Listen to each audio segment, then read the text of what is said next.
Hi friends, Thursday மினிலாகனான்னு பார்க்கலாம் வாங்க. எல்லாருக்கும் நியூ இயர் எப்படி போச்சு சொல்லிட்டு எனக்கு கமெண்ட் பண்ணுங்கள்.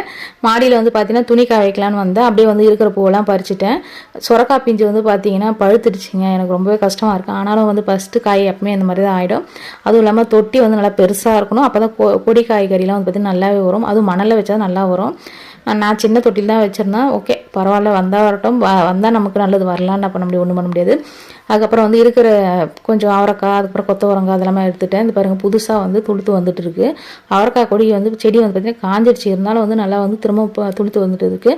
அப்புறம் புதினா வந்து கிள்ளும் போதெல்லாம் வேரோடு இருக்கிறதெல்லாம் எடுத்துகிட்டு வந்து நான் நட்டு வைப்பேன். அந்த மாதிரி நடும்போது சூப்பராக வந்திருக்கு பாருங்கள். இந்த சீசனில் நட்டோம்னா நல்லாவே துளுத்து வந்துடும். அப்புறம் ஆல்ரெடி வச்சது வந்து பார்த்திங்கன்னா ஒரு நாளுக்கு ஏதாவது பிரியாணி செய்யறதுக்கோ இல்லை வெஜ்ஜு பிரியாணி செய்யறதுக்கோ யூஸ் ஆகும். அந்தளவுக்கு புதினா இப்போ துளுத்து வந்திருக்கு. அதுக்கப்புறம் இருக்கிற பூவெல்லாம் கிள்ளிட்டு பாப்பா வந்திருக்காங்க. ஆனால் வந்து பார்த்திங்கன்னா அவங்க வீடியோவில் கவர் ஆகலை. நான் இது வரைக்கும் எடுத்துகிட்டு இருந்தேன். இந்த வீடியோ பிடிச்சிருந்தா மறக்காமல் லைக் பண்ணுங்கள், ஷேர் பண்ணுங்கள், சப்ஸ்கிரைப் பண்ணுங்கள்.